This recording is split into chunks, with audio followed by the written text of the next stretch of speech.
Welcome to Ramzan education academy में आप सभी का स्वागत है। आज हम लोग बीपीएससी टीचर बहाली के बारे में बात करने जा रहे हैं।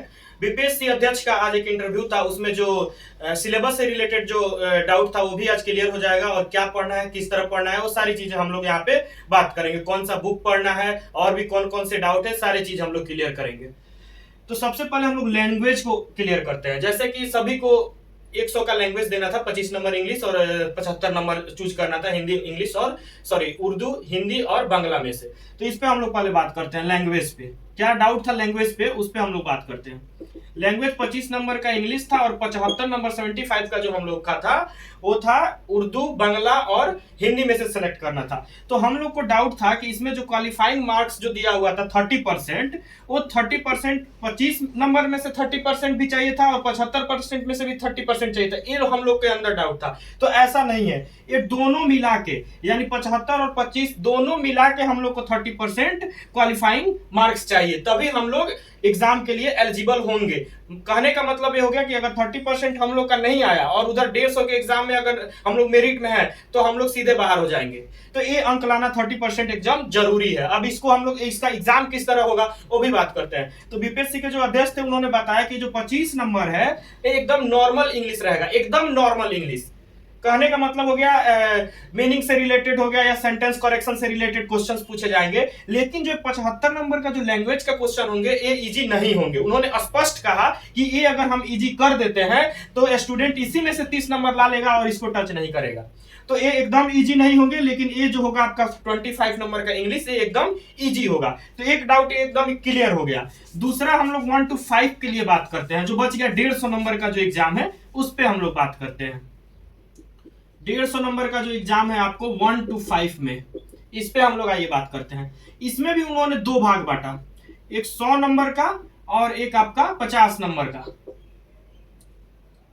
50 नंबर का 100 नंबर के बारे में उन्होंने कहा कि ये टोटल आपका जिस मतलब क्लास के आप टीचर बनिएगा, यानी 1 to 5 के अगर आप टीचर बनते हैं तो 1 to 5 के जो बच्चे जो चीज पढ़ते हैं, जो सिलेबस पढ़ते हैं, उसी से रिलेटेड 100 नंबर के क्वेश्चन होंगे, लेकिन उसका स्तर थोड़ा ज्यादा होगा, यानी हाई होगा थोड़ा सा उसका स्तर। कहने का मतलब ये हो गया कि हम लोग को 1 to 5 का जो बच्चे पढ़ते हैं वही बुक यानी एनसीईआरटी का बुक पढ़ना है हम लोग को। 1 to 5 का हम सजेस्ट कर रहे हैं कि आप लोग 1 to 5 बीपीएससी अध्यक्ष बोले हैं, लेकिन हम लोग को 1 to 10 बेहतर तैयारी के लिए उन्होंने कहा कि स्तर थोड़ा इसका उच्च होगा। तो इसके लिए हम लोग क्या करेंगे, 1 to 10 तक का एनसीईआरटी का जो बुक है उसको हम लोग पढ़ेंगे।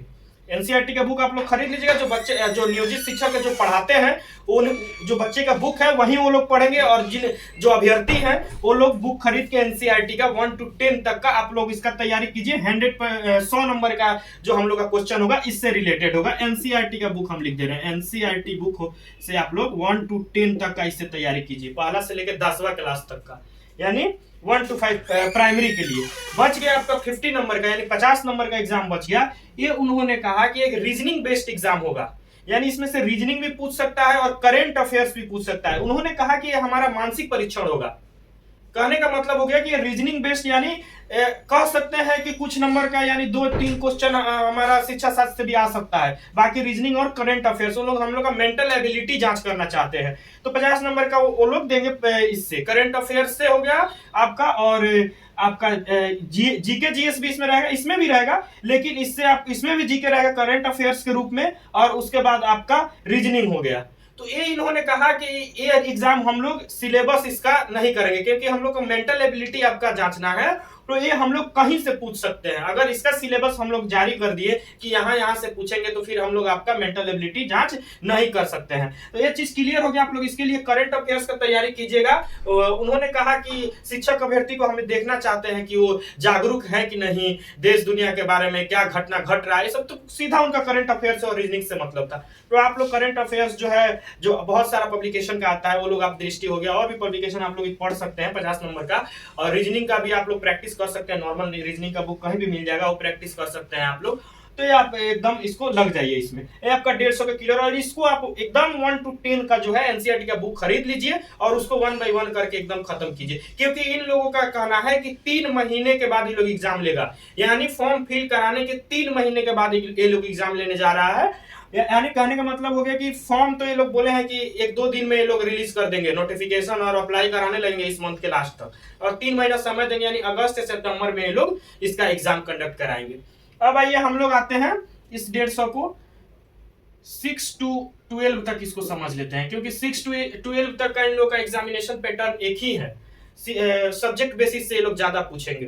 तो उन लोगों का भी यही कहना था कि अगर मान के चलिए कि 6 to 12 में जो लोग हैं जो सब्जेक्ट बेसिस टीचर बनते हैं, 6 to 8 में मैथ के हो गए, फिजिक्स के हो गए, 6 to 8 को जिनको करना है, अगर वो मैथ के टीचर बनना, साइंस के टीचर बनना चाहते हैं तो उनको साइंस पढ़ना होगा 8 तक का, तो वो लोग भी अपना थोड़ा से बढ़ा के 10 या 12 तक का अपना साइंस पढ़ेंगे। जो समाज शास्त्र का बनना चाहते थे, इतिहास भूगोल, वो लोग भी अपना जो 8वां तक 6 to 8 के लिए, 6 to 8 में तो उतना खैर सीट है नहीं, लेकिन जो जिस स्टैंडर्ड तक अप्लाई करेंगे उससे थोड़ा सा ऊपर जाके पढ़ेंगे। यानी जो हाई स्कूल में अप्लाई करने जा रहे हैं वो क्या करेंगे कि 10वां तक का नहीं पढ़ेंगे अपना सब्जेक्ट, वो लोग क्या करेंगे 12 तक का पढ़ेंगे। जैसे कि किसी का हिस्ट्री है तो 100 नंबर का हिस्ट्री का जो बुक है एनसीईआरटी का, वो लोग 12 तक अपना खरीद के पढ़ेंगे, यानी हाई स्कूल के जो हैं। और उसके बाद 50 नंबर का जो फंडा है वही रहेगा, सेम जो 1 to 5 का जो हम समझाया है, मेंटल एबिलिटी टेस्ट होगा।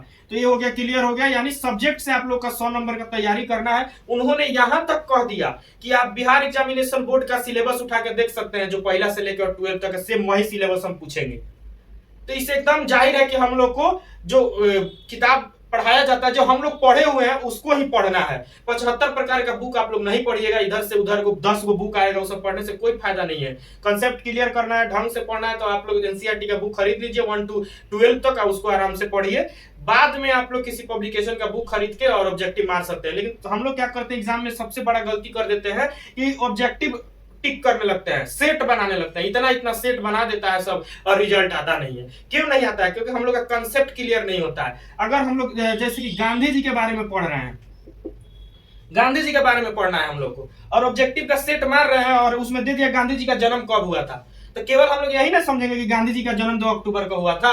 ये हम लोग को नहीं ना पता चलेगा गांधी जी कहाँ जन्मे थे, उनकी वाइफ का नाम क्या था, पिताजी का नाम क्या था, उनका योगदान क्या था देश की आजादी में। इसके लिए हमको पूरा गांधी जी के चैप्टर में ना पढ़ना पड़ेगा। गांधी जी से संबंधित जो चैप्टर है, जो कंसेप्ट है, उसको ना समझना पड़ेगा जी। तो इसीलिए कभी ऑब्जेक्टिव पे भरोसा नहीं कीजिए, पहले कंसेप्ट क्लियर कर लीजिए। आज जब डिटेल्स में आप पढ़ लीजिएगा टॉपिक्स ना, उसके बाद आप धड़ाधड़ मारिएगा ऐसे करके, ऑब्जेक्टिव आएगा तो पढ़े हुए हैं एकदम याद है, ऐसे मारिएगा।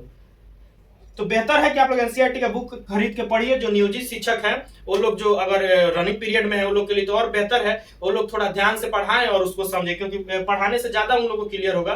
तो अपने क्लास में ही पढ़ाना शुरू कर दे लोग, अच्छे से पढ़ाना शुरू कर दे लोग, एकदम पढ़ के पढ़ाना शुरू कर दे लोग। इससे क्या होगा कि आप लोग घर पे इसका प्रिपरेशन कीजिए, पढ़िए और जाके उसको यूटिलाइज कीजिए बच्चों के सामने। इससे आपका एकदम डबल हो जाएगा, कॉन्फिडेंस लेवल हाई हो जाएगा, आपका एकदम कंसेप्ट क्लियर हो जाएगा। तो यही तो उन्होंने कहा है, और यही सारे चीजों से आप लोग तैयारी कीजिए। अब आइए एग्जाम के बारे में समझते हैं। तो एग्जाम कैसे होगा? तो एग्जाम का अप्लाई ये लोग सारे स्टैंडर्ड का एक बार ही कराएंगे, यानी 1 to 5 का भी एक बार कराएंगे, 6 to 8 हाई स्कूल और हायर सेकेंडरी, सबका ये लोग एग्जाम एक ही बार फॉर्म फिल कराएंगे, एक ही बार फॉर्म फिल कराएंगे। जो जिस एलिजिबल होगा जिसके लिए वो अपना फॉर्म फिल करेगा। और लेकिन एग्जाम अलग अलग डेट में होंगे। लेकिन 1 to 5 का एग्जाम एक दिन होगा, 6 to 8 का पूरे बिहार में एक दिन होगा, हाई स्कूल का वैसे ही एक दिन होगा। ये लोग रिजल्ट भी अलग अलग करेंगे कि मेरिट अलग अलग बनाएंगे ये लोग, सबका मेरिट एक में नहीं रहेगा।